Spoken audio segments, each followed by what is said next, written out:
Shaq's ex-wife claims controversial in love memoir quote was taken out of context. Shaq had a cryptic reaction to an excerpt from ex-wife Shaunie Henderson's memoir, in which she questioned whether she was ever truly in love with him.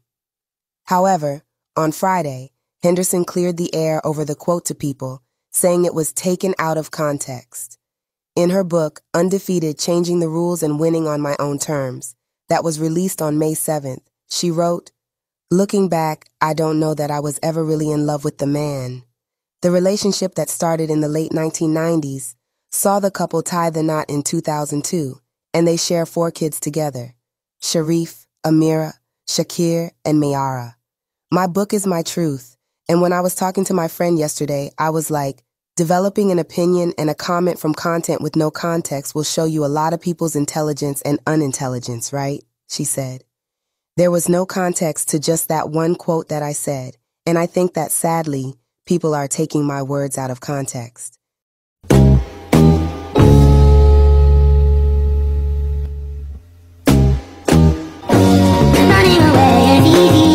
Bitch, you were not taken out of context. You just didn't think anybody would hold you accountable for speaking your truth. Thank you, Mrs. Henderson.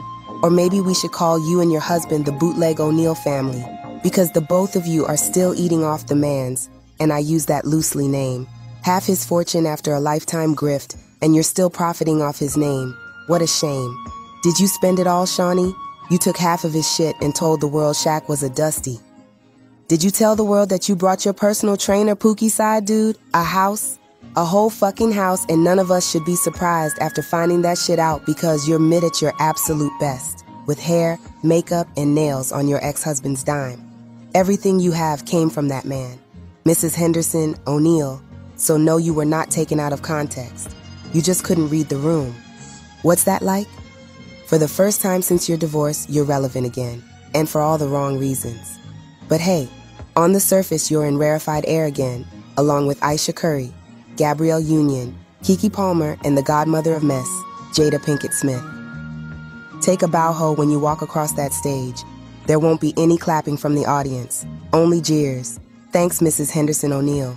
Thank you for being the bucket of ice-cold water thrown in black boys and men's, not males, collective faces. What is the lesson of the day? Love don't love no fucking body. You never loved the man who took you basic mid-looking ass and adopted your illegitimate child under the roof of his mansion. Skid marks in your panties, ma'am. Hold that L and keep that shit close to your heart. You are a disgrace to your eldest son. Hope the bag was worth destroying your other children, who now know they were nothing more than living golden parachutes, insurance policies for your age-out retirement from that 304 struggle life. You were not taken out of context. The Black Patriarchy. A non-existent group of fictional black male power brokers not discredited, erroneously jailed or outright killed by the minority majority who look the other way as they work tirelessly to shame, oppress, and outright take out the altruistic black female populace of the honorable democratic United States of America. 3K's inset bitches.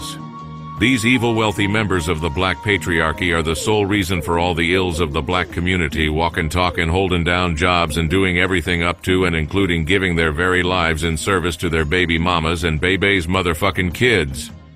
Their motto that strikes fear into the hearts of black women everywhere: bitches ain't shit but hoes and tricks.